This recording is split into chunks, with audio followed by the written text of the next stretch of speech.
এই আপনি কে? এভাবে মেয়েদের চেঞ্জিং রুমে আসলেন কোন আক্কেলে? বের হন, না হয় থাপ্পড় মারবো। রাগে গিজগিজ করে বলল মেয়েটা।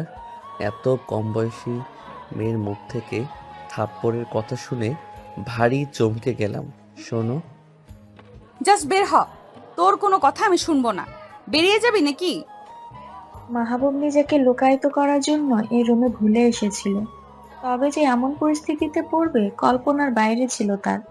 ভাগ্যিস অধরা কাপড় পুরোপুরি খোলেনি, না হয় আরো বিশ্রী ও জঘন্য পরিস্থিতির শিকার হতো। মাহবুব নেত্রযুগল অধরার কাছ থেকে সরিয়ে পর্দার বাইরে নিবদ্ধ করলো। তারপর কোনো এক কারণে স্বস্তির নিঃশ্বাস ফেলল। অধরা ইতিমধ্যে দ্রুত কাপড় পরে নিল। তারপর রাগে ভয়ানকভাবে তেতে উঠে মুখ শক্ত করে কটাক্ষ গলায় বলে, এই অসভ্য লোক, বেহায়ার মতো দাঁড়িয়ে আছিস কেন? লজ্জা করে না? বের হ, না হলে পুলিশকে জানাবো। বেয়াদব, অসভ্য, বেহায়া কাপুরুষ। পাবলিক ডেকে মার খাওয়াবো নাকি? ভালোই ভালোই বের হবি। মাহবুবের মুখ কঠিনভাবে শক্তপোক্ত হয়ে গেল। তিরিক্ষি মেজাজে কঠিন দৃষ্টি ফেলল অধরার দিকে। তবে এক ফুটো ভয় পেল বলে মনে হলো না মেয়েটা। সেও একই ভাব নিয়ে তাকিয়ে আছে সেই বেহায়া পুরুষটির দিকে। কাপুরুষ শব্দটা যথাযথভাবে মনে ক্ষীণ আঘাত করলো মাহবুবের। নির্লিপ্ত মুখশ্রী করে ব্যঙ্গাত্মক হেসে অধরার দিকে কাছে আসতে লাগলো মাহবুব। ভেবাচাকা খেয়ে গেল মেয়েটা। তুই কাছে আসছিস কেন? আমি কিন্তু সত্যিই চিৎকার করব। তোর রক্ষা হবে না তখন। আমি কাউকে ভয় পাই না। তুমি এক রাতের জন্য যাবে, তাহলে চলো। একবারে যা চাইবে তাই দিব। সাথে পুরুষ নাকি কাপুরুষ সেটাও প্রুভ হয়ে যাবে। গায়ে শিরশির করে উঠল। অধরা চরম লজ্জায় মুখ লুকাতে তেজ নিয়ে মাহবুবের বুকে আঘাত করে দূরে সরাতে চাইল, কিন্তু এক বিন্দুও নড়ল না সামনে দাঁড়ানো লম্বাটে লোকটা। ঠায় দাঁড়িয়ে রইল। চোখ বড়সড় করে ফেললো অধরা। কর্কশ গলায় দফা গালি দিতে চাইলেও শব্দগুলো কণ্ঠনালীতে এসে বরফের ন্যায় জমে গেল। মাহবুব সরে দাঁড়ালো। একবার অধরাকে দেখে তেজ নিয়ে বলল, ললিপপ খাওয়ার বয়সে এই মেয়ে এত গালি জানো কিভাবে? পকেট থেকে কিছু টাকা বের করে অধরার হাতের মুঠোয় গুজে দিল। তারপর নির্লিপ্ত গলায় বলে, চকলেট খাইও আর মুখটা মিষ্টি করিও পিচ্চি মেয়ে। তোমার মুখে এ ধরনের কথা মানায় না। অ্যাকচুয়ালি বয়স হয়নি। আর এই মাহবুবের ইন্টারেস্টও এত খারাপ নয় যে শেষে একটা বাচ্চা মেয়ের। এই বলে চেঞ্জিং রুম থেকে বেরিয়ে গেল সে। অপমান একদমও সহ্য করতে পারলো না অধরা। রাগে ফুসফুস করে কাপড় শক্ত করে চেপে ধরলো। তারপর বেরিয়ে এলো। শপিং মলের শোরুমটাই তার এক চিৎকারে আশেপাশের লোক জড়ো হলেও অধরার বিন্দু মাত্র অনুশোচনা বা ভয় হলো না। বরং কাপড়টা ছুঁড়ে মেরে যা মুখে আসে তা বলতে লাগলো দোকানিকে। সম্পূর্ণ এক অজানা পুরুষ কিভাবে মেয়েদের চেঞ্জিং রুমে ঢুকে যেতে পারে? সেফটি বলে কিছুই নেই। তাহলে এত স্টাফদের বসে বসে বেতন দেওয়ার মানে কি, যদি ঠিকঠাক মতো কাজ করতেই না পারেন? মেয়ে তুমি শান্ত হও। দেখো এভাবে চেঁচামেচি করলে আমার দোকানের ক্ষতি হয়ে যাবে। তুমি শান্ত হও, আমরা বসে কথা বলি। বাচ্চা বলতে চাইছে সেই লোকটা। How cheap his mind! তার উপর তার লজ্জাহীন কথাবার্তা। কোন লোকটা? মেয়ে তুমি চিৎকার না করে বুঝিয়ে বলো। আর কি বুঝিয়ে বলবো? হ্যাঁ, কথা বলছেন না? আর কি শান্ত হতে বলছেন? আমি আপনাদের লোকদের নামে কেস করব। আপনারা কাস্টমার ডেকে হ্যারাস করেন। তুমি আমার মেয়ের মতো, আমার লোকসান হয়ে যাবে। সবাই দেখছে, প্লিজ। দেখুক, সবার জানা উচিত যে আমি এই দোকানের সার্ভিস কেমন। আমি তো আর আসবো না, অন্যদেরও বলে দিব এখানে আপনারা কি করেন। ফালতু লোকজন। অধরা রাগ নিয়ে লোকজনের সমাগম থেকে বেরিয়ে এলো। রাস্তায় এসে হাতের মুঠোয় টাকা দেখে আবারও মাহবুবের বাক্যবান মনে তাজা হয়ে ভেসে উঠতেই ফুঁসে টাকাটা রাস্তায় ছুঁড়ে ফেলে দিল। একটা গাড়ি এসে দাঁড়ালো তার সামনে। ছোট ম্যাডাম উঠে আসেন, আপনার কেনাকাটা শেষ। ও মা, আজ হাত খালি কেন? ব্যাগ কি ভিতরে? রফিক চাচা, আপনি আমাকে আর ছোট ম্যাডাম বলবেন না। আমি কি এখন ছোট আছি? সবাই কিসের জন্য আমাকে ছোট ছোট বলেন? বুঝতে পেরেছি, ম্যাডামের মাথা গরম করে দিয়েছে কেউ। নিজের ভালো বুঝে এখন চুপ থাকাই ভালো। আচ্ছা ম্যাডাম, আপনি গাড়িতে বসেন, আমি আপনাকে বাড়িতে নিয়ে যাই। আমি বড় আপুর বাসায় যাব। অধরা গাড়িতে উঠে বসে। আজ তার আর শপিং করা হলো না। ড্রাইভার রফিক তাকে নিয়ে যাচ্ছে পুষ্প মেনশনে। পুষ্প মেনশনের কলিং বেল বাজতেই ড্রয়িং রুমে বসে থাকা সবাই সদর দরজার দিকে দৃষ্টি ফেলল। অনন্যা দাঁড়িয়ে বলল, আমি দরজা খুলে দিয়েছি। ভাবি রাইট, কেমন আছেন? আমরা সবাই খুব ভালো আছি। তুমি কেমন আছো? দেশে আসছো সেই 4 তারিখ, আর আজ বুঝি আমার সাথে দেখা করার সময় পেলে? আসবো আসবো করে হয়নি, বাট আজ এসে পড়েছি। এমনি তো আসো নাই, তোমার মা বাবা এসেছে এজন্য এসেছো। যাই হোক, ভিতরে আছে সবাই, এসো বসো। মাহবুব এসে সোফায় বসা রোহানের পাশে বসে, যেই কিনা সম্পর্কে মাহবুবের চাচাতো ভাই। অনন্যা এবারের নতুন বউ, রোহানের স্ত্রী। ওদের বিয়ের বয়স সবে 5 মাস। মাহবুব রোহানের 4 বছরের ছোট। বিদেশে উচ্চশিক্ষার জন্য বছর কয়েক কাটিয়ে এসেছে সে, তাই ওদের বিয়েতে থাকতে পারেনি। কিন্তু বাড়িতে ফিরেও আসা হয়নি চাচা বাড়িতে। আজই বাবা মা এসেছে, এজন্যই সে আসছে। সবার সাথে সালাম বিনিময়ের পর বসে গল্প করছে।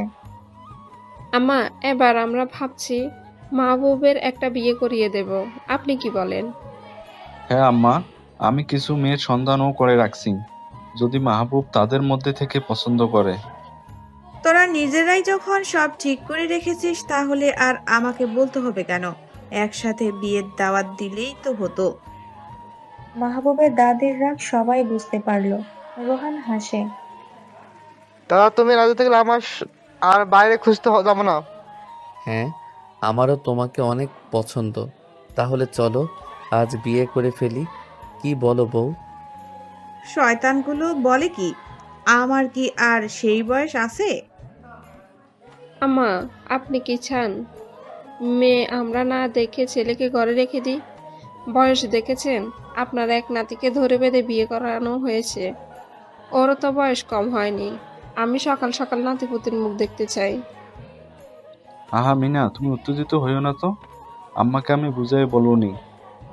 হয়েছে, আমাকে আর বোঝানো লাগবে না। তোরা ছেলে মেয়ে বিয়ে করা, কিন্তু মাইয়া যদি দেখে আমার পছন্দ না হয় তাহলে আমি বিয়েতে থাকবো না। দাদু, আমিও তোমার সাথে একমত। আমরা দুজন বিয়েতে থাকবো না। ঘরে সবাই হাসে। অনন্যা চা নাস্তার ট্রে রাখে। ছেলেটা এসেছে বেড়াতে, আর আপনারা ওকে বিয়ের কথা বলে বিরক্ত করছেন। মাহবুব, তোমাকে আমি ছোট ভাই বলে ডাকি। ঠিক আছে ভাবি, আপনার যেটা ভালো লাগে। আপনি দেখতে অনেক মিষ্টি। আমার ভাই এজন্য বিয়ে করতে রাজি হয়েছে বুঝি? তোমাকেও একটা মিষ্টি বউ এনে দিব, এখন চা খাও। ভাবি, চাচা চাচি কখন আসবেন? আমার একটু বেরোতে হবে, বন্ধুদের টাইম দেওয়া আছে। ওনারা এসেই পড়বেন, তোমরা আসবে জানলে বের হতো না। মা তোমার কথা অনেক বলেন। ওদের কথার মাঝে কলিং বাজে। মা বাবা হয়তো এসেই পড়েছেন। আচ্ছা, আমি দরজা খুলে দিচ্ছি। এগিয়ে যায় মাহবুব। দরজা খুলতেই অধরা সামনে না দেখেই বলা শুরু করে, আপু মাথা ধরেছে, রাস্তায় এক শয়তানের জন্য আমার দিনটাই স্পয়েল।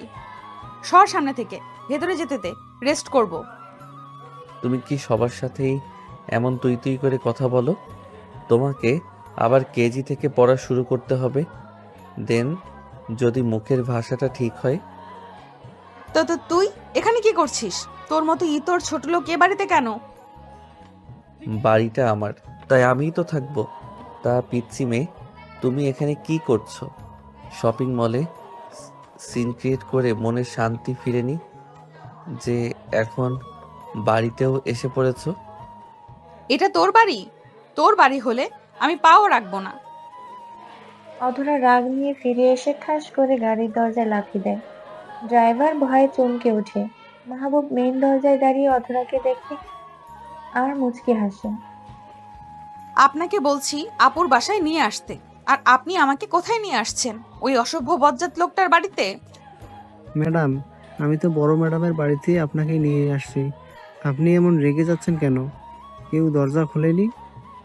আপনি ভালো করে চেক করেন, বাড়িতে কেউ তো থাকবেই। তাহলে আমি মিথ্যা বলছি নাকি? আপনার কি মনে হয় আমি মিথ্যা কথা বলার জন্য আপনাকে এত দূর নিয়ে আসছি? ঠিক তখনই একটা গাড়ি ঢুকলো গেট দিয়ে। নেমে এলো রোহানের বাবা মা। অধরাকে দেখে মিষ্টি হেসে ডাক দিল। আরে অদরা যে, কেমন আছো মা? আজ একটু বেরিয়েছি আর মেহমান সবাই বাসায় এসেছে। ভালো বলতে হয়, ডাক্তারের কাছে গিয়েছিলাম। তুমি কখন এসেছো? বাহিরে কেন? আসো ভিতরে। অধরা ভদ্র শান্ত মেয়ে হয়ে ওনাদের সাথে ভেতরে এসে কোথাও আর মাহবুবকে দেখতে পেল না। ড্রয়িং রুমে বসে সবাইকে সালাম বিনিময় করে নিজের বোনের কাছে এসে হাত করলো। কেমন আছো আপু? গতদিন দুলাভাই বলল তোমার নাকি পেটে পেইন হচ্ছিল। হ্যাঁ, এখন কিছুটা ভালো। তুই কেমন আছিস? আর এদিক সেদিক কি দেখছিস? কাউকে খুঁজছিস? না, না তো, এমনি দেখছিলাম। আমি আন্টিদের সাথে কথা বলে আসছি। অন্যদিকে মাহবুব তখন এসে ওয়াশরুমে গেছে। দাদি অধরাকে পাশে বসিয়ে প্রশ্ন করলো। অধরা, কেমন আছো? ভালো আছি দাদু।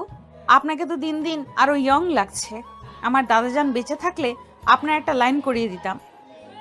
কি যে বলো না, বিয়ের কথা শুনলে মনে ফাগুনের গান বাজে। আমি তো একবার বিয়া কইরা 4 পুত বানাইছি। তুমি কখন বিয়া করবা বলো? ছেলে দেখবো নাকি তোমার পছন্দ আছে? দাদু, সময় হলে করব। আমি আবার বউ সাজার জন্য খুব এক্সাইটেড। অধরা, তুমি তো কথায় বেশ পটু। তোমার বাড়ির সবাই ভালো আছেন? সবাই ভালো আছে আন্টি। দুলাভাই, আপনি আজ অফিসে যান নাই? না, অমনি আসছে, আব্বু কল করলো মাত্র। তুমি না জানে এসেছো বাসা থেকে? অধরা তখন ভাবনায় ব্যস্ত। সেই মাহবুবকেই দেখেছিল তখন গেটে, অথচ বাড়ির সবাই এখানে, মাহবুব নাই। তাহলে কি সে ভুল দেখেছিল? পিসি আপু, হ্যাঁ। ও হ্যাঁ, বাসায় বলা হয়নি, শপিং থেকে এখানে এসেছি। এভাবে করলে হবে? তোর পরীক্ষাটা সামনের মাসেই, রেজাল্ট খারাপ হবে। এভাবে এখন ঘোরাফেরা করলে আমি আব্বুর সাথে কথা বলবো এ ব্যাপারে। আপু, ফ্রেশ হব, বাহির থেকে এসেছি। আমার সাথে আই। গেস্ট রুমের এই ওয়াশরুমটা ফ্রি আছে। ফ্রেশ হয়ে বের হ, আমি নাস্তা দিব। আজ আর বাড়িতে যেতে হবে না। সামনের দিন আমি তুই একসাথেই যাব। বাবার সাথে আমি কথা বলে আসবো। অধরা যেতেই মাহবুব ডাইনিং রুমের সাথে লাগোয়া বাথরুম থেকে বের হলো। বারবার বন্ধুদের কল আসছে দেখে সে সবার থেকে বিদায় নিয়ে বের হলো। দুজনে জানে না একে অন্যের সম্পর্কে, জানে না আবার কখন কিভাবে দেখা হবে। সবটাই নিয়তি।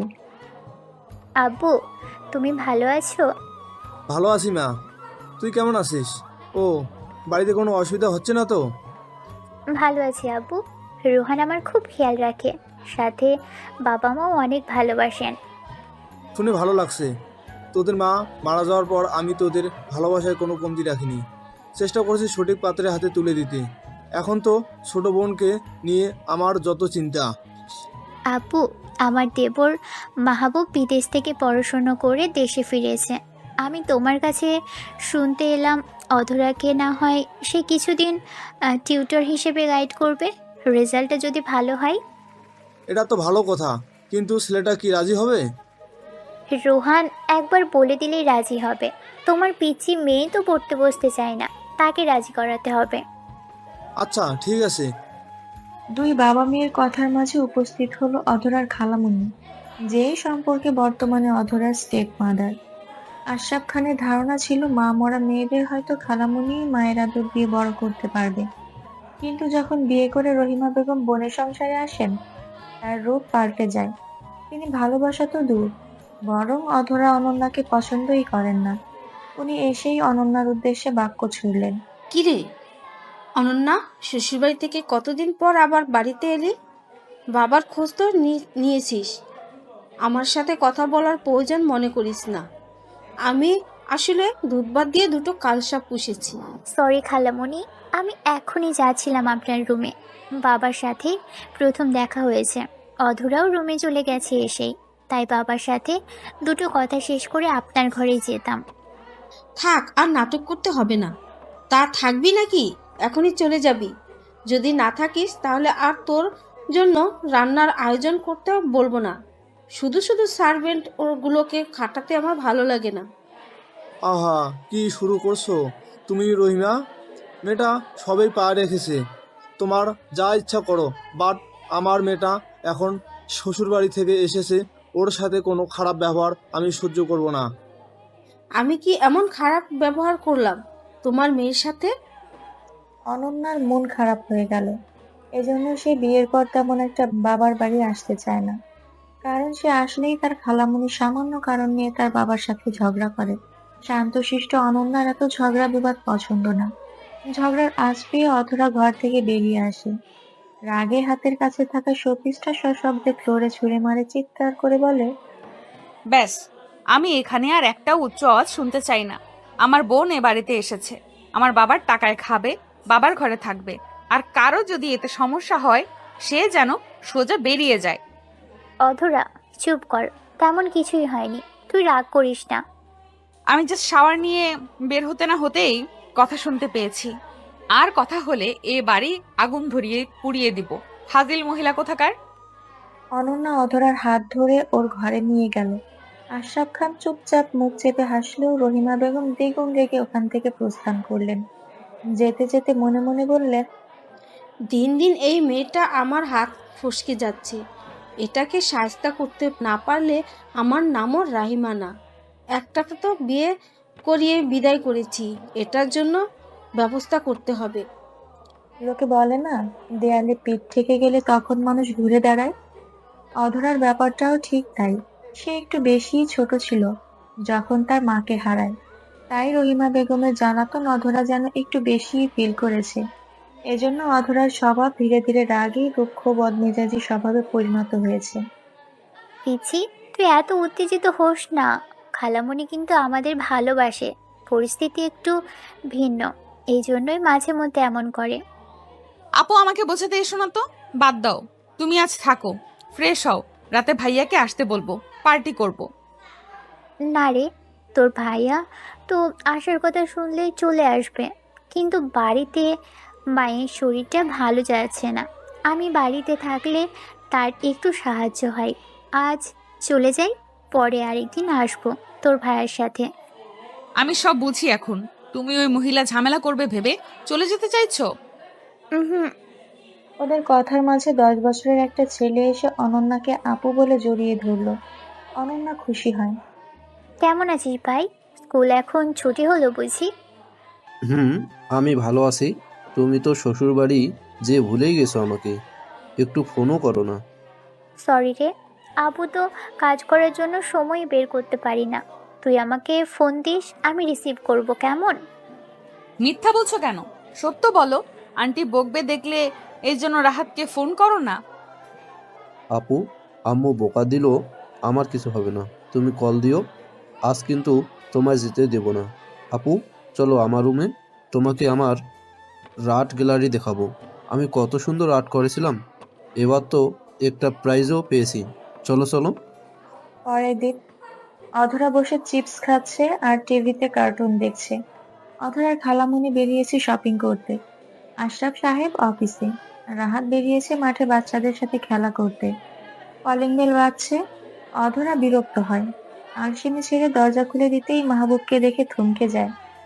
কি ব্যাপার, সামান্য একটা দরজা খুলতে এত সময় লাগে? ভেতরে কি করছিলে তুমি? আমি কি সত্যিই দেখছি নাকি স্বপ্ন? আগের দিন আপুদের বাসার দরজা খুলেও আমি এই লোকটাকে দেখেছি, আর আজ আমি বাসায় দরজা খুলেও এই লোকটাকে দেখেছি। আসলে আমি কি দুনিয়াতে নাই, নাকি ভুলে পৃথিবী থেকে পড়ে অন্য কোনো গ্রহে চলে এসেছি? What happen? এভাবে স্ট্যাচু হয়ে দাঁড়িয়ে থাকার মানে কি? সরো সামনে থেকে। মানে হঠাৎ সবকিছু সত্য মনে হচ্ছে অধরার। সে চট করে দরজায় হাত দিয়ে আটকে দিল। মনে পড়ে গেল শপিং মলে মাহবুবের করা ঘৃণিত কাজ। কিছুতেই সে এই বেহায়া বদলোকটাকে তাদের বাড়িতে ঢুকতে দিবে না। কণ্ঠে তেজ নিয়ে বলল, কি চাই এখানে? কেন আসছেন? এটার মানে কি? আমাকে কি ভেতরে ঢুকতে দিবে না? তোমার বাবাকে ডাক দাও। বাবা বাড়িতে নাই। না মানে আছে, কিন্তু বাবাকে ডাকবো কেন? আপনার মতো ইতর লোককে আমার বাড়িতে ঢুকতে দিব না। বাবার কাছে চাকরি চাইতে আসছেন? সম্ভব না, আমি তা হতে দিব না। তুমি নিশ্চিত আমাকে ভেতরে যেতে দিবে না? পরে কিন্তু পস্তাতে হবে। আমি তাহলে চলে যাচ্ছি। এটা কি হলো? সামান্য কথায় এই লোক তো সত্যি সত্যিই চলে যাচ্ছে। যদি বাবার কোনো প্রয়োজনীয় কাজ থাকে লোকটার কাছে। এই যে শোনেন, বাবা বাসায় নেই, আপনি এসে বসতে পারেন। মাহবুব মুচকি হাসে। ফিরে এসে অধরার বিশাল বাড়ির ড্রয়িং রুমের সোফায় এসে বসতেই অদ্ভুত শব্দ হয়। অধরা ফিক করে হেসে ফেলে। মাহবুব উঠে দাঁড়িয়ে পিছনে দেখে চিপসের উপর বসে পড়েছিল। সে একটু সরে বসে। টিভি তখনও চলমান। বাসায় কোনো বাচ্চা আছে নাকি? এভাবে কার্টুনের সাথে চিপস কে খায়? আপনি এই বাচ্চা বলবেন না, আমি কিন্তু ক্লাস 10-এ পড়ি।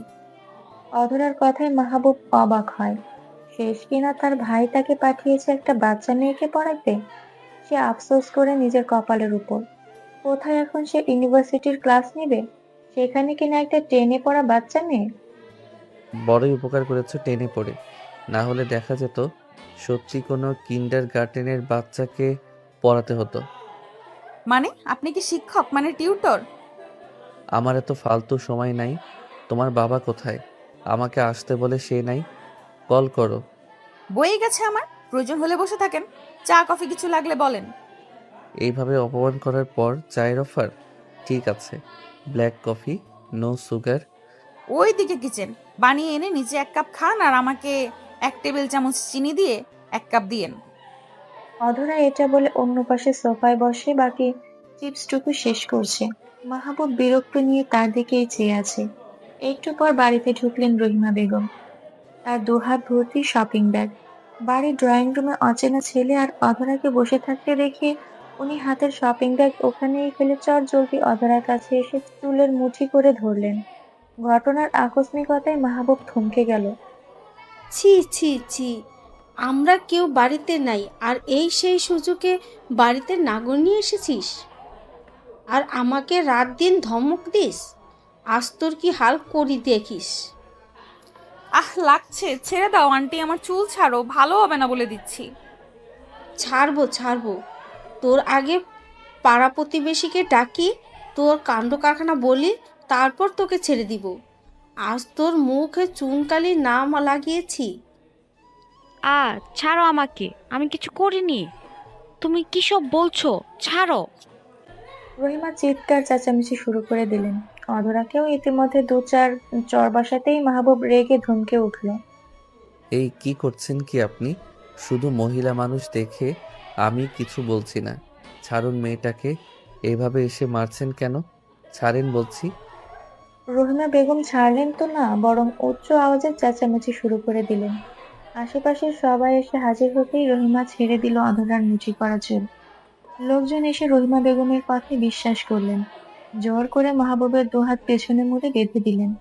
সাথে অধরাকে আরো কয়েকটা চড় দিলেন। অধরার মাথা ঘুরে উঠল। ফ্লোরে হাঁটু ভেঙে বসে পড়ল। রহিমা বেগমের সঙ্গ দিলেন পাশের বাসার চাচি আসমা বেগম। ছি ছি, আশরাফ ভাই কত ভালো মানুষ, আর 2 মেয়ে হয়েছে শেষে কিনা চরিত্রহীন। ঠিক বলছেন ভাবি। শুনেছিলাম বড়টা বেশি বাড়াবাড়ি করেছিল, দেখে অঘটন ঘটানোর আগে বিয়ে করাই দিয়েছে। আর এখন ছোটটা বাড়িতে দিন দুপুরে পুরুষ মানুষ এনে ফষ্টি নষ্টি শুরু করেছে। ছি ছি। জানি না কতদিন ধরে এসব করছে, আজ তো হাতে নাতে এসে ধরেছি। বাড়ি থেকে একটু বেরোতে পারিনি, নোংরামি শুরু করে দিয়েছে। এই সবাই মেরে এই দুটাকে এলাকা ছাড়া করো, এদের জন্য আমাদের ছেলে মেয়েদের বদনাম হবে। ভাবি, হাজার হলেও আমি মায়ের মতো বড় করেছি ওকে। আমি বলি কি দুজনের বিয়ে করিয়ে দেই, তারপর যেখানে যাবে যাক, না হলে আবার কোথায় যে কি খারাপ কাজ করে বেড়ায়। হ্যাঁ হ্যাঁ, ঠিক বলেছেন ভাবি, এই কাজটা কো। আপনারা কে আমাকে জাজ করার? আর কেউ ফালতু কথা বলবেন না। আশরাফ সাহেবকে ডাকেন, আমি তাকে এক্সপ্লেনেশন দিয়ে দিব। দেখেছেন ছেলের ভাব, অন্যায় করেও মুখে কোনো অনুশোচনা নাই। কিসের অন্যায়? আপনারা এভাবে আমাকে হ্যারাস করছেন, আমি পুলিশে কমপ্লেন করব। হ্যাঁ হ্যাঁ, তা তো করবেই। পুলিশ আমরা ডাকবো। আমার বাড়িতে নোংরামি করতে যে ধরা খেয়ে আমাকেই পুলিশের ভয় দেখাও। এই ভাই, কাজী ডাকেন, এক্ষুনি ওদের বিয়ে দেব। আন্টি, বাবাকে ফোন করেন। বাবা যদি বলে বিয়ে করতে, আমি করে নিব, কিন্তু বাবাকে ছাড়া আমি কিছুই করব না। তাই তুমি আমাকে আরো মারবে, মারো। রহিমা বেগম আরো মিথ্যা কথা বানিয়ে বললেন সবার মাঝে। আশেপাশের লোকজন রহিমা বেগমের থেকে বেশ খেতে পারেন, এজন্য সব কথাই তাকে সাপোর্ট করেন। আশরাফ সাহেবকে কল করে মিথ্যার ঝুলি খুলে বললেন। টেনশন নিয়ে অফিস থেকে 10 মিনিটে বাসায় এসে দেখেন ঘটনা খুব ক্রিটিক্যাল। মাহবুব, তুমি আমার মেয়েকে বিয়ে করে নাও, না হলে সমাজে আমার মেয়ে মুখ থাকবে না। আঙ্কেল, আপনিও? এটা সম্ভব নয়। আমি কোনো পাপ করিনি, ভুল করিনি। আর এত ছোট বাচ্চা একটা মেয়েকেও আমি বিয়ে করতে পারবো না। তুমি বিয়ে না করলে এরা তোমাকে ছাড়বে না, বোঝার চেষ্টা করো। পুলিশ ডাকবো আমি? আমার গার্ডিয়ান আছে। আপনার মেয়ে ছোট, পুলিশ আমার কথা অবশ্যই শুনবে। এই আহমদ ভাই, এই ছেলের পকেট থেকে সব কেড়ে নিন তো। বিয়ে তো আজই করতেই হবে। নষ্টামি করার সময় কচি মেয়ে খোঁজো, আর বিয়ে করার সময় মেয়ে ছোট হয়ে গেছে। পাশের বাসার প্রতিবেশী ভাই সাহায্য করলেন। মসজিদের হুজুর ডেকে জোর করে ওদের বিয়ে দেওয়া হলো। তারপর ছাড়া পেল দুজন। শুধু ছাড়াই পেল না, প্রতিবেশীদের সাপোর্টে অধরাকে গৃহত্যাগ করতে বাধ্য করলেন রহিমা বেগম। এক কাপড়ে অধরা বের হলো ওই বাড়ি থেকে। আশরাফ সাহেব নিরুপায় হয়ে চেয়ে সবটা দেখলেন। তুমি আমার সাথে চলো আপাতত। এভাবে আর কত সময় রাস্তায় বসে থাকবে? আমাকে আপনার ফোনটা দিন, আপুকে কল দিব। তুমি কি এখন এসব ও বাড়িতে জানাবে? ব্যাপারটা ঠিক হবে না। আমার সাথে চলো। আমি যাব না আপনার সাথে, আপনি চলে যান, আর যা হয়েছে সব ভুলে যান। এই জিদ এখন দেখিয়ে কোনো লাভ নাই। যেখানে দেখানোর সেখানে তো পারোনি। কথা বলতে বলতে মাহবুব খেয়াল করলো তার ফোন, মানিব্যাগ কিছুই আর তার কাছে নাই, সব রেখে দিয়েছে ওরা। এসব তোমার স্টেপ মাদারের প্ল্যান। মহিলাকে আমি দেখে নিব। দেখো, আমার কাছে 2টা টাকাও নাই, সব ছিনতাই হয়েছে। এখন ধার করে বাসায় যেতে হবে। তুমি যাবে নাকি এখানে বসে থাকবে? অধরা কোনো উত্তর করে না। মাহবুব বিরক্ত হয়ে অধরাকে কোলে তুলে হাঁটা ধরে। মেইন রোডে এসে একটা রিকশায় বসিয়ে দেয় অধরাকে। পাশে উঠে বসে সে। রিকশার সামনে চলছে। কষ্টে অধরার বুক ভারী হয়ে চোখ থেকে গড়িয়ে পড়ছে নোনা জল।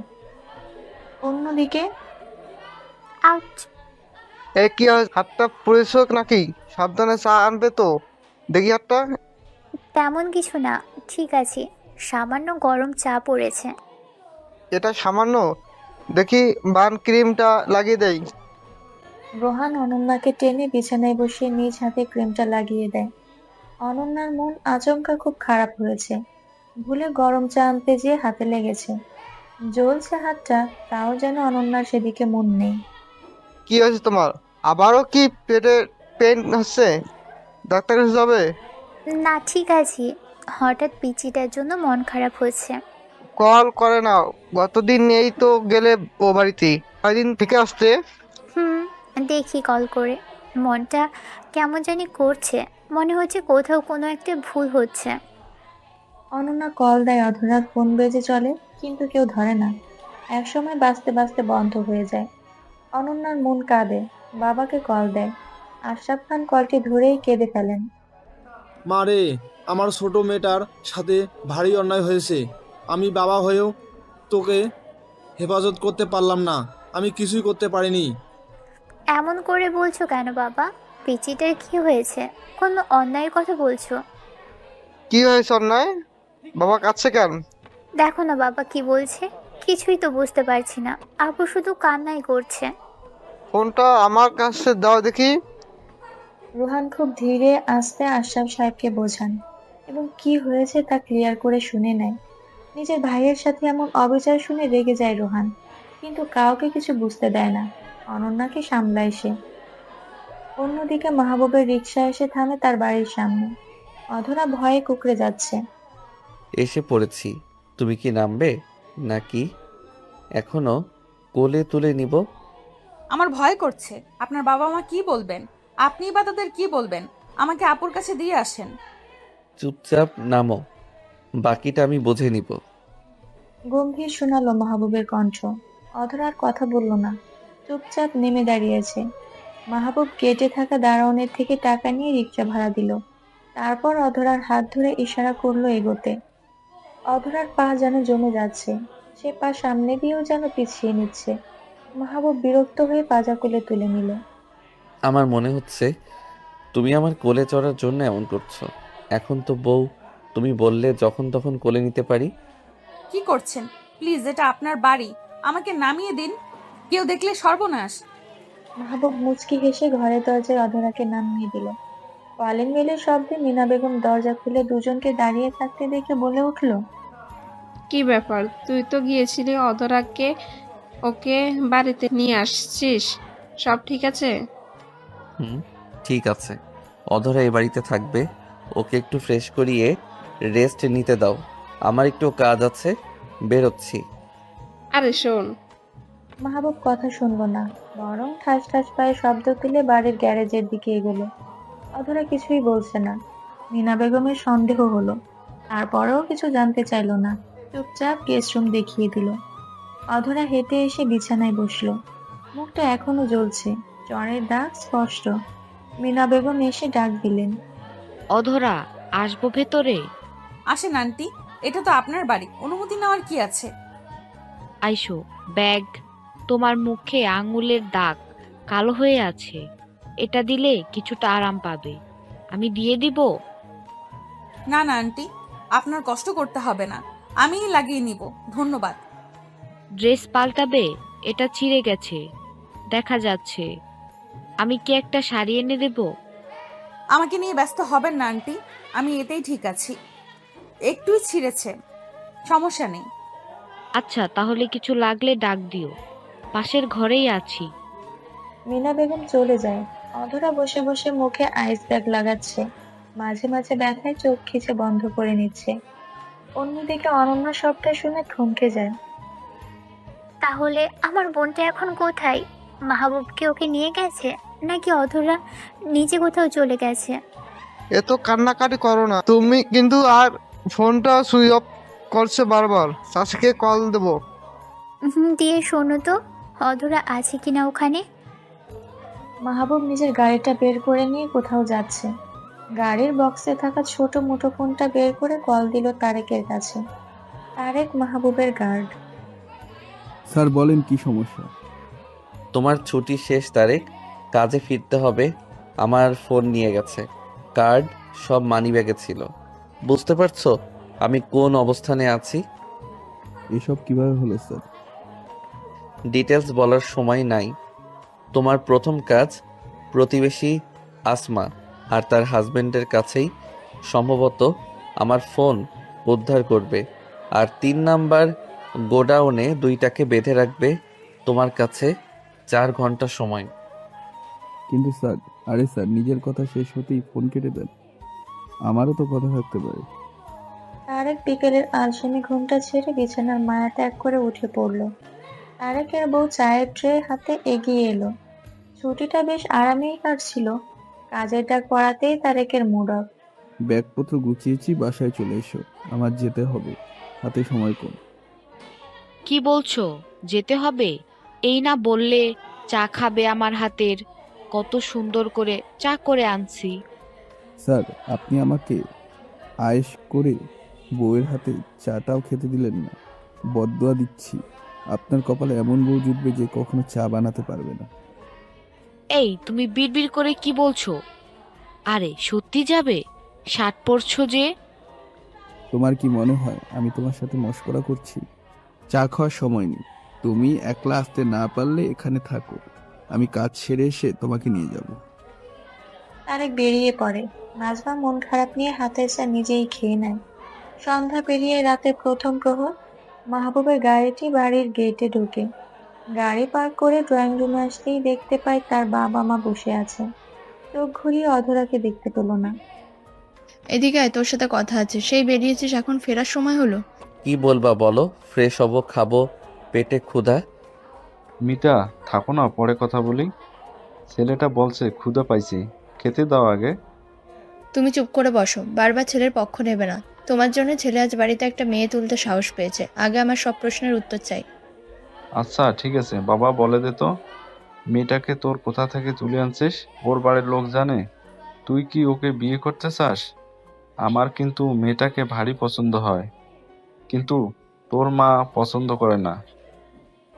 একদমে কথাটুকু বলে থামলেন মইনুল সাহেব। মাহবুব মুচকি হাসে, মায়ের হাতে একটা সাদা কাগজ তুলে দেয়। মিতা বেগম ভ্রু কুঁচকে তাকায়। এটা কিসের কাগজ? আম্মা, আমার চাকরি হয়ে গেছে। এখন থেকে তোমার ছেলে প্রফেসর মাহবুব আলম। এটা আমার জন্য গর্বের, কিন্তু এখন আমি অধরা সম্পর্কে শুনতে চাই। এসব বলে আমাকে ভড়কানো যাবে না। রোহানের শালি তোর সাথে কেন? ওকে বলছি, অধরাকে আমি বিয়ে করেছি। ওদের পাড়ার ইমাম সাহেব আমাদের বিয়ে পড়িয়েছেন। এখন থেকে ও এই বাড়িতে থাকবে। আর কিছু? আমি বিশ্বাস করি না। অধরা কেন তোকে বিয়ে করবে? বিয়েতে রাজি করানোর জন্য তুই কি ওকে মেরেছিস, তুলে আনছিস জোর করে? আম্মা, তুমি আমাকে এত খারাপ ভাবো নাকি? ওই পিচ্চি একটা মেয়েকে আমি কেন মারতে যাব? ওর স্টেপ মম আছে না, রহিমা বেগম, উনি মারছেন। আর কোনো প্রশ্নের উত্তর দিব না। রুমে যাচ্ছি, খাবার পাঠাও, রেস্ট নিব। এই মিতা, ছেলে কি আমার সত্য বলে গেল? অধরা কি তাহলে আমাদের পুত্রবধূ? আমি এই বিয়ে মানবো না, কখনোই না। ওই পিচ্চি চতুর রাগী মেয়েটা আমার ছেলের জীবন শেষ করে দেবে। আমি এটা হতে দেব না।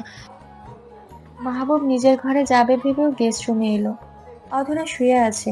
অধরা ভাবছে এবারও মিতা বেগম এসেছেন খাবার খাওয়ার জন্য ডাকতে, তাই চুপচাপ আছে।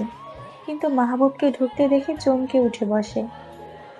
ও আপনি? আমি ভেবেছি আন্টি এসেছেন। রাতে খেয়েছো? কথাটুকু বলে মাহবুব অধরার পাশে বসে। চমকে যায় অধরা, কিন্তু ধীরে বলে, খেয়েছি। আপনি আমাকে আপুর বাসায় দিয়ে আসেন। এই নাও, ওষুধ খেয়ে নাও, পেইন কমে যাবে। লাগবে না। যত বেশি এই পেন আমার শরীরে থাকবে, তত বেশি আমার মনে পড়বে রহিমা আমার সাথে কতটা অন্যায় করেছে। ততই আমি তাকে ঘৃণার কাজ খুঁজে পাবো। পাগলামি করো না, ওষুধ খেয়ে নাও, আমি রুমে যাচ্ছি। মাহবুব উঠে নিজের ঘরে চলে যায়। ঘন্টা পেরোয়। মাহবুব খাবার না পেয়ে রুম থেকেই মায়ের উদ্দেশ্যে ডাক দেয়। মা, খাবারটা কি রাতে আর পাবো না? ঘুমিয়ে গেলাম, পরে কিন্তু ডাকবে না। খাবার নিয়ে আসছি, খেয়ে উদ্ধার কর। আর যাকে নিয়ে আসছিস তাকেও কিছু খাওয়া। আসার পর থেকে মুখে একটু পানিও তো দেয় নাই। আমি ঘুমাতে গেলাম। আর হ্যাঁ, এই ঘরেই থাকবে। মায়ের কথায় মাহবুব পিছে ফেরে।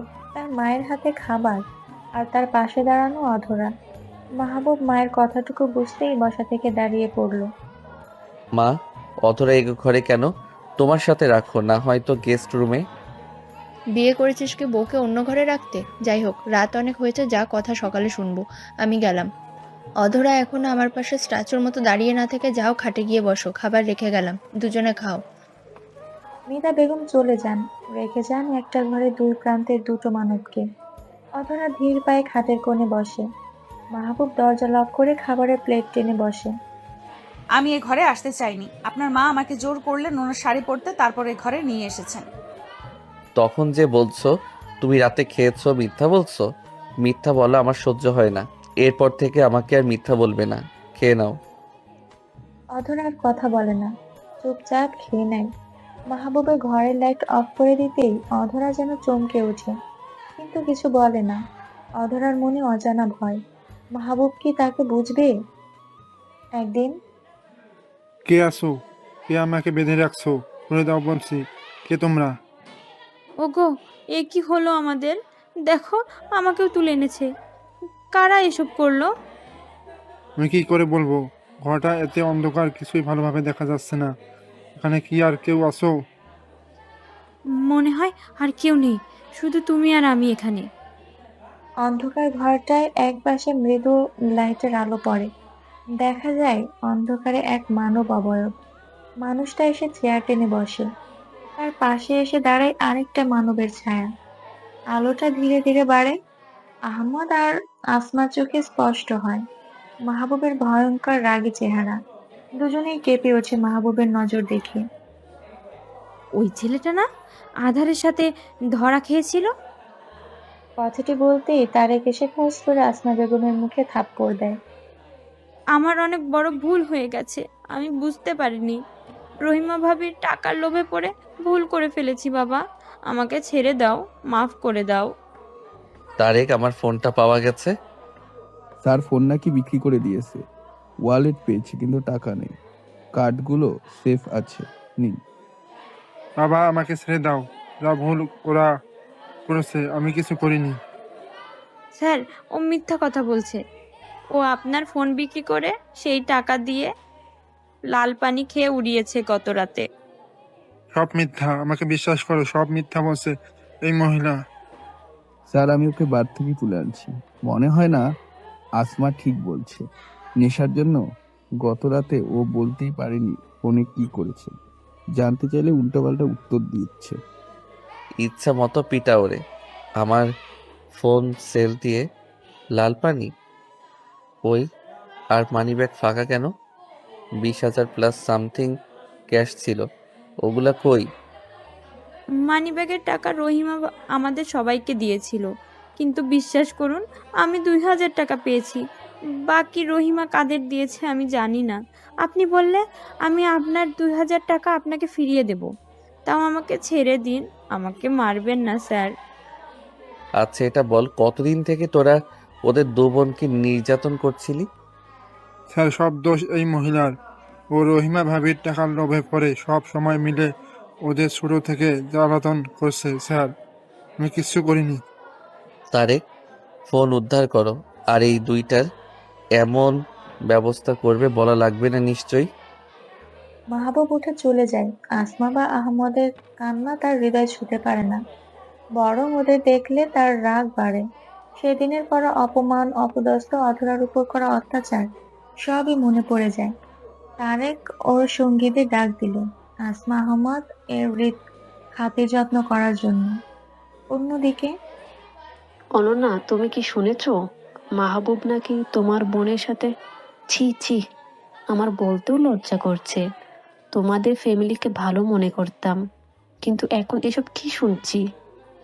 বৌমা, তুমি ওরে এভাবে বলছো কেন? ও কি করছে? আর অন্যের কথায় কান না দিয়ে নিজের কাজ করো।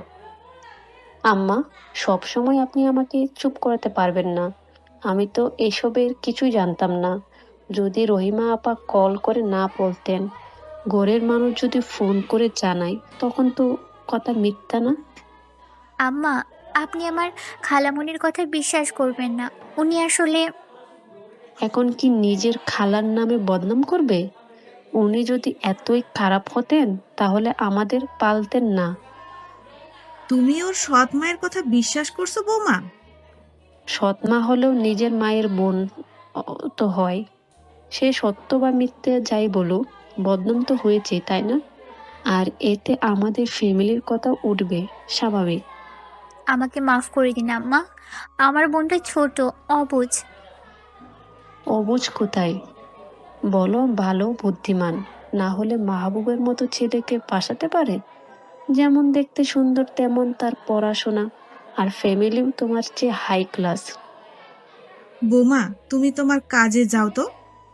আম্মা, কাজে তো যেতে পারছি না। কিভাবে পারবো বলেন? যে দেখছি সেই বলছে তোমার নতুন বউয়ের বোনের নাম কি শুনছি। তোমার দেওরের ছেলের সাথে নাকি ধরা খেয়েছে। নিজের বউকে দেখে শুনে আনছিলে তো? এ ধরনের কথা আমার সবার থেকে শুনতে হচ্ছে। আমি কিভাবে সব বাদ দিব? তাই বলে কি তুমি ঘরে অশান্তি করবে নাকি? দাদি, আপনি আমার সাথে তর্ক কইরেন না। ভুল আমার বোনের সাথে আমারও। তাই ওনার যা বলতে ইচ্ছে হয় আমাকে বলুক, আমি ক্ষমা চাচ্ছি। যত সব ন্যাকামি, যা আমি একদম পছন্দ করি না। রুহানি বেগম শেষ কথাটুকু বলে নিজের রুমের দিকে চলে গেলেন। অনন্যার চোখে জল ভরে ওঠে। দাদি তাকে সান্ত্বনা দেয়।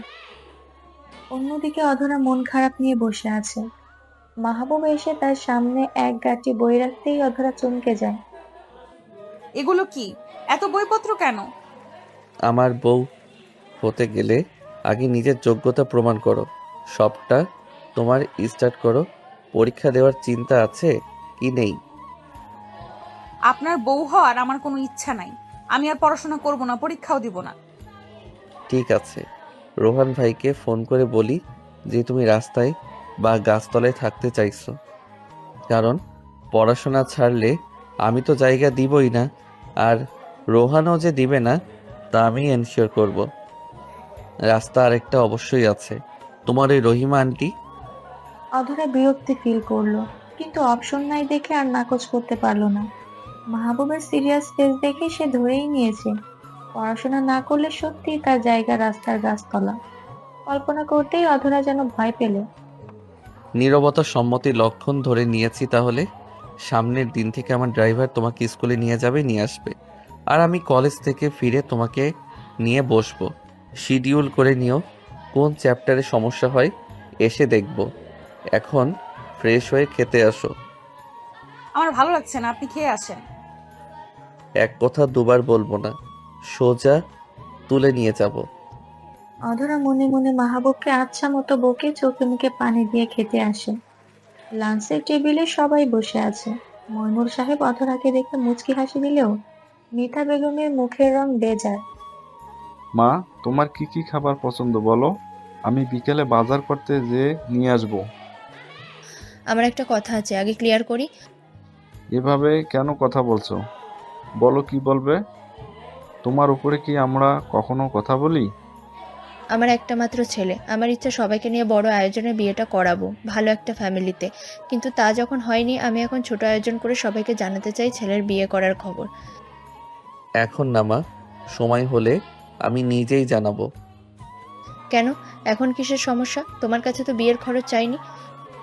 আম্মা, টাকা ফ্যাক্ট নয়, আমার শিডিউল সমস্যা। জবের পাশাপাশি ব্যবসায়ের দায়িত্ব, আমি এখন সময় দিতে পারবো না। এখন কি আমার ইচ্ছারও কোনো দাম নেই? আরে মিতা, তুমি অভিমান করছো কেন? বোঝার চেষ্টা করো। তোমার ছেলের জন্যই তো এত আয়োজন করব, কিন্তু সে যদি সময় দিতে না পারে, নতুন জবে জয়েন করেছে, এখন কিভাবে তোমাকে 2 দিন সময় দিবে? আমার কোনো সমস্যা নাই। আম্মা, আপনি শুধু শুধু আমাকে দোষারোপ করবেন না। এইভাবে আমার দিকে রাগে দৃষ্টি দিচ্ছেন, মনে হচ্ছে সব ভুলটা আমিই করেছি। ভুল তুমি করছো, তোমার পরিবার করছে। আজ বড় আপা আমাকে ফোন দিয়েছিল, সব সত্য বলল। তুমি আমার ছেলেকে ডেকে নিয়ে ফাঁদ পেতেছো এই বাড়ির বউ হওয়ার জন্য। এসব কি বলছো মিতা? যা বলছি ঠিক বলছি। আপা না বললে তো সবটা আমি জানতেই পারতাম না। রেগে উঠে মাহবুব শব্দ করে খাবারের প্লেটটা সরিয়ে দেয়। এনাফ মা, চাচির কথা শুনে ঘরে অশান্তি করবে না। মাহবুব, মায়ের সাথে এটা কেমন ব্যবহার তোমার? দিন দিন তুমি কিন্তু উগ্র হয়ে যাচ্ছ। বাবা সরি, বাট মাকে বলো এখন অশান্তি না করতে। অধরার পরীক্ষা, আমি চাই না এসব কারণে ওর পরীক্ষা খারাপ হোক। রুমে যাচ্ছি। মাহবুব রেগে নিজের ঘরে চলে যায়। অধরা মাথা নিচু করে আছে। মিতা বেগম কেঁদে উঠলেন। এই মেয়েটার জন্য আজ আমার ছেলে আমার কথা শুনছে না। কখনো আমার কথার উপরে কথা বলে না, কিন্তু আজ শুধু এই মেয়েটার জন্য আমার সংসারে অশান্তি হচ্ছে। মিতা, তুমি সবটা জটিল করে দেখছো, এজন্য এমন হচ্ছে। শান্ত হও, আমরা শান্তিতে কথা বলবো ছেলের সাথে। এইভাবে রাগ করে জোর দেখিয়ে তো কিছু হয় না। আর ভাবি, তোমাকে ফোন করে কি বলবো না বলবো এটা নিয়ে ঘরে অশান্তি কি ঠিক হচ্ছে? তুমিও সেই আমার ভুল দেখছো, কিন্তু এই মেয়েটা চালাকি কেউ দেখতে পাচ্ছে না। আমিও এর শেষ দেখে ছাড়বো। কিছুতে এই মেয়েকে আমার সংসারে রাখবো না। মিতা বেগম উঠে চলে গেলেন। মনুল সাহেবও আর খেতে পারলেন না। অধরা কাঁদছে, নিঃশব্দে, নির্জনে, চাপা কষ্টে। হসপিটালে আসমা ভাবি, আপনাদের দুজনের এই অবস্থা কে করলো? ভাবি, আমাদের এ অবস্থা করেছে আধারের ডেভিল হাজবেন্ড। কি যে খারাপ ভয়ঙ্কর ছেলে ভাবি। অতি কষ্টে হসপিটালের বিছানায় শুয়ে কথাগুলো বলে আসমা বেগম হু হু করে কেঁদে উঠলেন। আপনাদের কোথাও ভুল হচ্ছে ভাবি।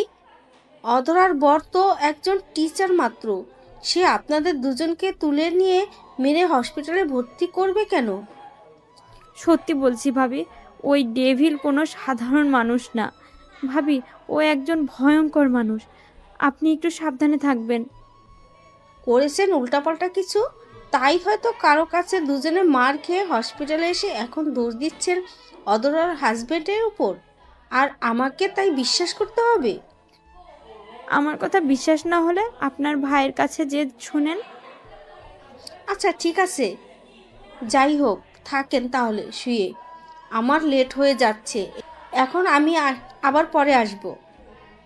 রহিমা বেগম হসপিটাল থেকে বের হলেন। আহমাদকে রাখা হয়েছে পুরুষ ওয়ার্ডে। ওখানে আর গেল না রহিমা বেগম, সোজা এসে গাড়িতে বসলো। মনে মনে ভাবছে সে, সত্যি যদি মাহবুব এমনটা করে তাহলে আমাকে আরো সাবধান হতে হবে। ছেলেটাকে তো ভেবেছিলাম ভদ্র, কিন্তু কি হচ্ছে বুঝতে পারছি না। তবে অধরার সংসার আরেকটু বিষ ছিটাতে হবে, ওর শাশুড়ির সাথে কথা বলতে হবে। মা হাতে থাকলে ছেলে আমার কিছুই করতে পারবে না। এই অবহেলায় তুমি কোথায় গেছিলে রহিমা? ছেলেটা এসে তোমাকে খুঁজে পাচ্ছে না, জানে না এই সময় ছেলেটা স্কুলে থেকে ফিরে। বাড়িতে ঢুকতেই আশরাফ সাহেবের কণ্ঠে রহিমা কোনো প্রতিক্রিয়া করলো না। এটা যেন তার কাছে খুব সাধারণ ব্যাপার। একটা কাজ গেছিলাম, তোমাকে বলতে বাধ্য নই। ছেলে আমার, আমি বুঝে নিব। দিন দিন তুমি অতিরিক্ত বেপরোয়া হয়ে যাচ্ছ রহিমা। ভেবো না আমি কিছু বলছি, দেখো তুমি যা খুশি করবে। এই কি করবে তুমি আমার? কি করবে বলো? বুড়ো বেটা আসছে আমাকে ধমকাতে। শোনো, বেশি কথা বলে না, মামলা করে 14 শিখের ভাত খাওয়াবো, আর তোমার 2 মেয়ের জীবন আমি ধ্বংস করে দিব। শুধু 2 মেয়ের জন্য আমি এতদিন সব কিছু সহ্য করছি, এখন যদি তুমি আর কিছু করার চেষ্টা করো তাহলে আমার খারাপ রূপ দেখবে। কি খারাপ রূপ দেখাবে? হ্যাঁ, বেশি কথা বলো না, ঘাড় ধাক্কা দিয়ে এ বাড়ি থেকে বেরিয়ে দিব। ভুলে যেও না, বাড়িটা এখন আমার নামে, আর তোমার কোম্পানি, ওসব কিছু আমার ছেলের হবে খুব শীঘ্রই। তোমার ভালো চেহারার মুখোশ আমি অন্ধ হয়ে বাড়িটা তোমার নামে লিখে দিয়েছিলাম, ভুল করছি আমি। তোমার সাথে কথা বলার কোনো মুড নাই আমার, রুমে যাচ্ছি। দেয়ালের আড়ালে দাঁড়িয়ে রহিমা বেগমের ছেলে সবটাই শুনে চুপচাপ হয়ে নিজের ঘরে এসে শুয়ে থাকে। ছোট এই বাচ্চাটার মানসিক চাপের কথা কেউ কখনো ভাবে না। অনন্যা, অধরা বাড়ি থেকে চলে যেয়ে সে যেন আরো একলা হয়ে গেছে। অন্যদিকে অধরা, এগুলো কি করছো তুমি? মন কোন দিকে থাকে? হ্যাঁ, বারবার বুঝিয়ে দেওয়ার পরও ভুল লেখো কিভাবে? সরি স্যার, আমি আসলে বুঝতে পারছি না। পড়াতে বসে মাহবুব বেশ বিরক্ত। অগা একটা ছাত্রী অধরা, পড়ায় শুধু ফাঁকিবাজি করে এতদিন পার করেছে। ফাইনালের রেজাল্ট খারাপ হবে ভেবে মাহবুব নিজে নিয়ে বসেছে তাকে পড়াতে, কিন্তু বারবার ভুল করায় সে এবার ধমক দিল। এইবার লাস্ট, এরপর না পারলে সোজা বেতের বাড়ি হবে। আপনি এত স্ট্রিক্ট কেন? একদিনে কি সব শেখানো যায়? সারা বছর ফাঁকিবাজি করলে কঠিন তো লাগবেই। চুপচাপ বুঝে নাও। আজ স্কুল গেছিলে? বলছি যে প্রতিদিন স্কুল যেতে হবে কেন? বাসাতেই পড়ি, শুধু পরীক্ষাটা দিয়ে আসবো। সকালে আমি বেরোনোর আগে বলে গেছি তোমাকে স্কুলে যেতে, যাওনি কেন? শরীর ভালো লাগছিল না। আবার মিথ্যা। ধমক দিল মাহবুব। অধরা ভয়ে বলে দিল। মিতা বেগম নানান কাজ দিয়ে তাকে বের হতে দেয়নি। মাহবুব রাগে মুঠো করে নেয়, নিজেকে শান্ত করে। রাতের বেলা মাহবুব আসে ডিনার করতে, অন্যদিনের মতো সবাই একসাথে। খেতে খেতে মাহবুব জানায়, মা, এতদিন জানতাম এ বাড়িতে 2টা কাজের খালা আছে। সাবার নিজের কাজ নিজে করার পর বাকিটুকু খালারাই করে দেয়। কেন, কি হয়েছে? তোর কোনো কাজ বাকি আছে নাকি? বল, আমি করিয়ে রাখবো। সামনের দিন অধরা স্কুলে যাবে, যদি ওকে দিয়ে তোমার কোনো কাজ থাকে তাহলে এখন দাও, ও করে রাখবে। সকালে কোনো কাজ করতে পারবে না। আর যদি অধরা একলা কাজ সম্পূর্ণ না করে পারে, বাকিটুকু আমি করে দিব। ও, তো বর বাড়িতে ফিরতে না ফিরতেই আমার নামে কান পড়া দেওয়া হয়েছে? না না মা, ভুল বুঝবেন না, আমি ওনাকে কিছু বলিনি। উনি শুধু জানতে চাইছেন স্কুলে কেন যায়নি। যাওনি কেন? তোমাকে কি আমি বেঁধে রেখেছি? না মানে মা। কথা বেশি বাড়াতে চাই না। অধরা, খাওয়া শেষ করে রুমে আসো। হালকা গরম পানি নিয়ে এসো তো। বাবা তুই তো বেশি কিছু খেলি না, দেখ তোর পছন্দের পাবদা রেঁধেছি। হয়ে গেছে মা, আর খাবো না। সব সময় সবার পছন্দ এক থাকে না। আমি এখন এসব মাছ খেতে পছন্দ করি না। আমার জন্য খাবার ফেলে যাবেন না, খেয়ে নিন। আমি এরপর থেকে মায়ের সব কথা শুনে চলবো, আর আপনারও। আমাকে নিয়ে আর আপনাদের মাঝে সমস্যা তৈরি হতে দিব না। অধরা উঠে চলে যায়। মাহবুবের ফোনটা নিয়ে নিজের বাবাকে কল দেয়। আশরাফ সাহেব মেয়ের কণ্ঠ শুনে কেঁদে ফেলেন। মা কেমন আছিস? তোর শ্বশুরবাড়ি সবাই মেনে নিয়েছে তো? বাবা, সবাই অনেক ভালো। তোমার শরীর কেমন আছে? ভালো আছি মা। তোদের দু বোনের জন্য আমি কিছুই করতে পারি নাই। আমি ব্যর্থ বাবা। বাবা, আমি মেসে থাকতে চাই। তুমি কি খরচাটা দিতে পারবে?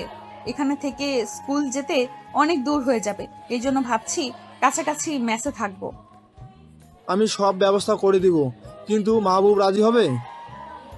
উনি হয়তো খুশি হবেন। বাবাকে বলো আমিও ভালো আছি। অধরা চমকে পিছে দেখে মাহবুব বুকে হাত গুজে দাঁড়িয়ে আছে। অধরা নিলিবিলি কথা বলার জন্য ফোনটা নিয়ে ছাদে এসেছে, কিন্তু মাহবুব এখানে আসবে ভাবেনি। সে দ্রুত ফোনটা কেটে দেয়। ফোনটা কেটে দিলে কেন? না মানে কথা শেষ হয়ে গেছে। নিন আপনার ফোন। আচ্ছা অধরা, এই 3 তলার উপর থেকে যদি কাউকে ছুঁড়ে মারা হয় তাহলে ঠিক কি হবে বলো তো? কাকে ছুঁড়ে মারতে চান আপনি? তোমাকে। আর একবারও যদি শুনেছি হোস্টেলে থাকার কথা বলছো, ঠিক এখান থেকে ছুঁড়ে মারবো। শোনেন, আমি এখানে থাকলে ঝামেলা হতে থাকবে। আমি এসব পছন্দ করি না, আমার এসব পছন্দ না। শান্ত নীরব আছে মানে এটা না আমি কিছু বলতে পারি না। সব সমস্যা মিথ্যা অপবাদ নিতে আমার ভালো লাগে না। আর আমি বুঝে গেছি, হাজার করলেও আমি দুটো মানুষের কখনোই প্রিয় হতে পারবো না। এই পিচ্ছি, মাথায় এত চাপ নিও না, চলো ঘরে। পরের দিন। কি ব্যাপার, গাড়ির লক খুলছে না কেন? বের হব কিভাবে? রফিক, আমি গাড়ির লক খুলতে পারছি না, হেল্প করো। সরি ম্যাডাম, আমি তা করতে পারবো না। আমি এখন আসি, আপনি থাকেন বসে। আপনার সাথে কেউ দেখা করতে আসছে। এটা কেমন অসভ্যতা রফিক? তোমার কি চাকরি হারানো ভয় নাই? আপনার মতো খারাপ মানুষের চাকরি আমি করতেও চাই না। আপনি এখানেই লক থাকেন, আমি আসি ম্যাডাম। রফিক মাঝ রাস্তায় গাড়ি রেখে চলে যায়। ভেতরে বসে রহিমা বেগম চেষ্টা করছেন বের হতে, পারছেন না। হঠাৎ এক গাড়ি এসে রহিমার গাড়ি ধাক্কা দেয়। রহিমা বেগমের কপাল কেটে রক্ত চুইয়ে পড়ে। সে ভয়ে চিৎকার করে। কয়েক সেকেন্ড পর কাচের জানালায় তারেকের ফেস দেখতে পায় রহিমা। কে তুমি? হেল্প করো, আমাকে গাড়ি থেকে বের হতে সাহায্য করো। আপনাকে সাহায্য করতেই তো আমি এসেছি, চলুন তবে হেল্প করি। তারেক ওখান থেকে রহিমা বেগমকে তুলে আনছে, অন্ধকার ঘরে বেঁধে রাখে, ঠিক যেমনটা রেখেছিল আসমাকে। অন্যদিকে স্যার, আপনি এখানে? আমার স্কুলে কেন এসেছেন? এখানেও আমাকে স্যার বলবা? কি বলবো, কেন এসেছেন? এদিক কাজে এসেছিলাম, ভেবেছি দেখা করে যাই। নাও তোমার জন্য চিপস নিয়ে আসছি। ও, ক্লাস শেষ, এখনই বাড়ি যাব। চলো আমার সাথে তাহলে, গাড়িতে উঠে বসো। আপনি সত্যিই কাজে এসেছিলেন? তুমি এত প্রশ্ন করো কেন? আমার সাথে যেতে না চাইলে নিজের মতো যেতে পারো। আমাকে নিতে এসেছেন বললে আপনার দাম অর্ধেক কমে যাবে না? সত্য বলতে আপনিও শিখুন। তাই না? আজকাল তোমার বড় সাহস বেড়েছে। চলো শপিং করতে যাই, হাতে কিছুটা সময় আছে, কেনাকাটা করে বাড়ি ফিরবো। মাহবুব অধরাকে নিয়ে শপিং মলে আসে। একই দোকান দেখে অধরা লজ্জা পায়। প্রথম দেখার কথা মনে করে মনে মনে নিজেই হাসি দেয়। মাহবুব সুন্দর একটা ড্রেস পছন্দ করে অধরার হাতে দেয়। এটা ট্রাই করে দেখো। আচ্ছা। অধরা চেঞ্জিং রুমে ড্রেস পরিবর্তন করে ঘুরে দাঁড়াতেই দেখে মাহবুব বুকে হাত গুজে তার ঠিক পিছনেই দাঁড়িয়ে আছে।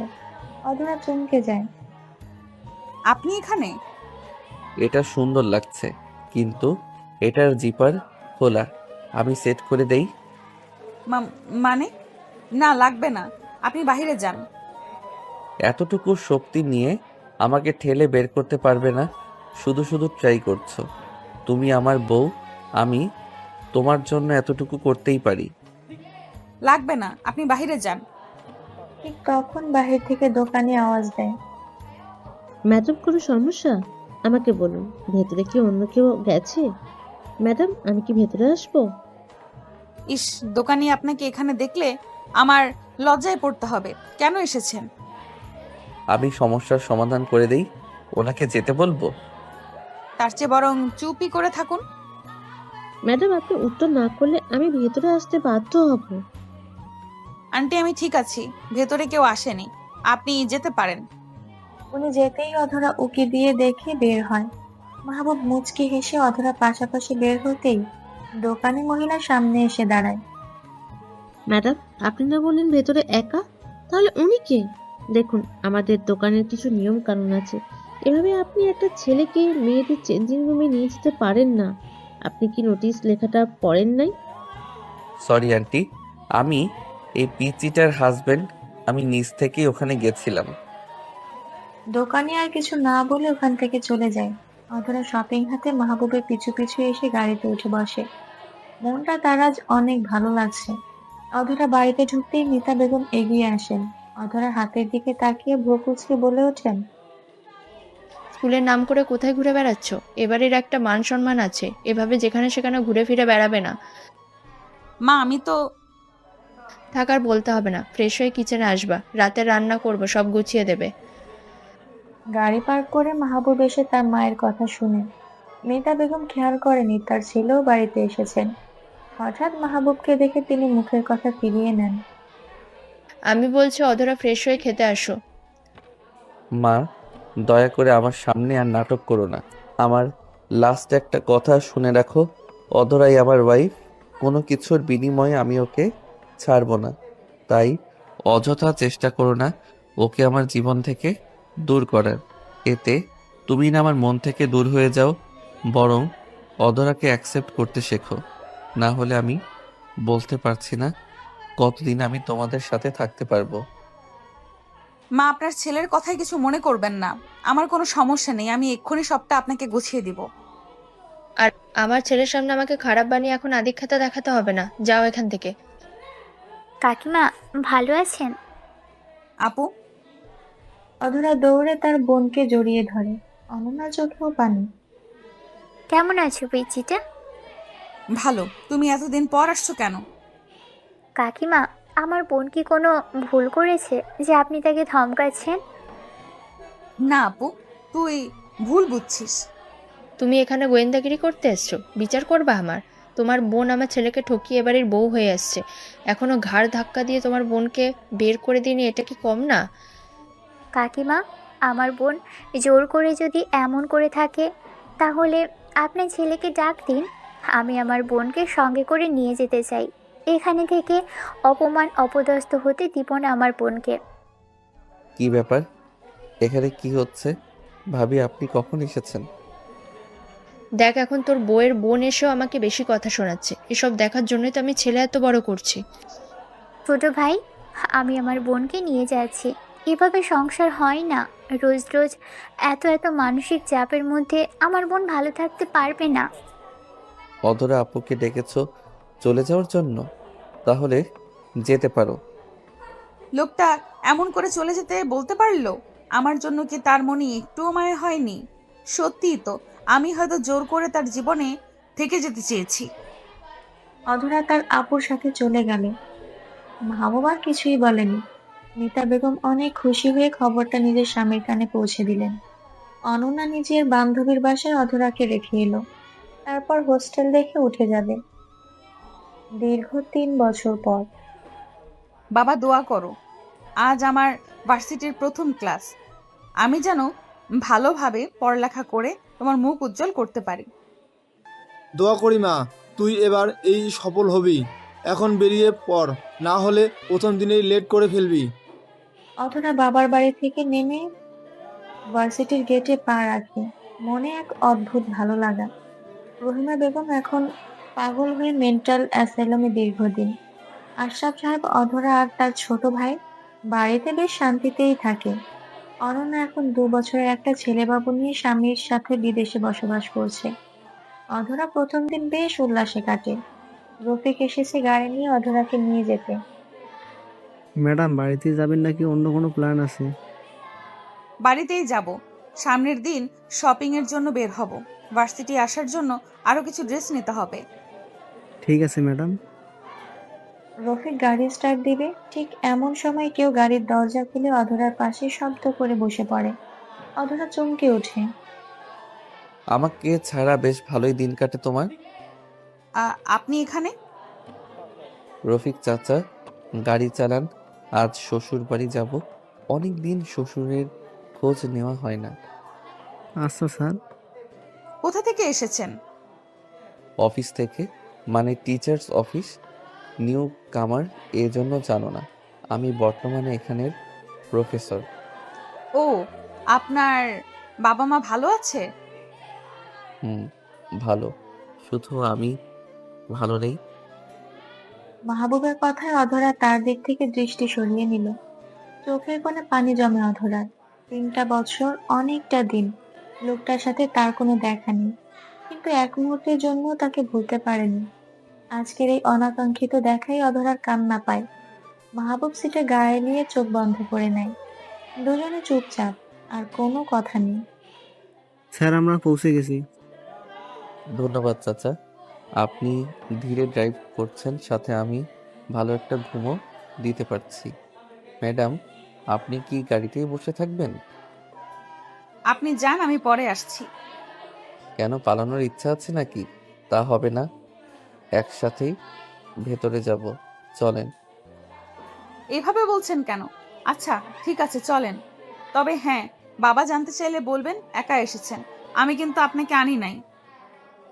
ও, তো এই ব্যাপার। ওকে, চলো ভেতরে। অধরা বাড়ির ভেতরে এসে অবাক হয়ে যায়। ড্রয়িং রুমে বসে আছে মাহবুবের মা বাবা, তার বাবা, ছোট ভাই সহ রোহানের মা বাবা। সালাম বিনিময় করে অধরা চুপচাপ নিজের ঘরে চলে যায়। ঢপ করে বিছানায় বসে পড়ে। এত লোক কেন বাড়িতে? হঠাৎ ওনারাই বা কেন এসেছেন এখানে? কিছুই তো বুঝতে পারছি না। আমি বুঝিয়ে দেই। এই, আপনি আমার রুমে চলে এসেছেন? তুমি আর আমি কি আলাদা? এক হলাম কখন? তাহলে আজ হব। ওনারা সবাই এসেছেন আমাদের বিয়ের উদ্দেশ্যে। তোমাকে সারপ্রাইজ দিতে চেয়েছি। মা নিজের ভুল বুঝতে পেরেছেন। আমরা আজ কাজী ডেকে লিগ্যালি বিয়ে করতে চলেছি। তৈরি হয়ে নাও, এটা তোমার ড্রেস। একদম না। আমি আপনাকে আর বিয়ে করব না। যে সম্পর্ক একবার শেষ হয়েছে সেটা আর নতুন করে সম্ভব না। সম্পর্ক শেষ করা তুমি কে? আমি অনুমতি দেইনি। আমি করব না বিয়ে। হ্যালো তারেক, তোমার ম্যাডাম আমাকে বিয়ে করবে না বলছে। বাগান বাড়িতে বাসর সাজাও। আপনার কি কানে সমস্যা? বললাম না বিয়ে করব না, তারপরে ফোন করে কি সব বলছেন? কারণ বিয়ে করলে বাড়িতে বাসর করতাম, আর বিয়ে না করলে তুলে নিয়ে যাব। বাড়িতে তো উঠতে দিবে না, তাই অন্য ব্যবস্থা। আপনাকে আমি না মানে কিছু না। কাছে আসছেন কেন? দূর হন বলছি, না হলে আমি কিন্তু। লাস্টবার জানতে চাইছি, বিয়ে করবে নাকি তুলে নিয়ে যাব? বাইরে যান, আমি তৈরি হব। আমার পিচ্ছি বউটা সহজে বুঝে গেছে। Just 15 minute. 1 মিনিট বেশি লাগলেও সময় দিতে পারবো না। 15 মিনিটে তৈরি হয়ে ড্রয়িং রুমে আসবে। মাহবুব হেসে বেরিয়ে যায়। অধরা মুখ ভেঙচি দেয়। হ্যাঁ, 15 মিনিট মগের মুল্লুক নাকি? পারবো না, পারবো না। ডেভিল গুন্ডা একটা। আপনার প্রফেসর না হয়ে মাস্তান হওয়া উচিত ছিল। কিন্তু কি আর করার, দিন শেষে এই ডেভিল গুন্ডাটাকেই আমার মন ভালোবাসে। হ্যাঁ, খুব বেশি ভালোবাসি। হয়তো কখনো তার সামনে বলা হবে না। আমি জানি সেও আমাকে ততটাই চায় যতটা আমি তাকে চাই।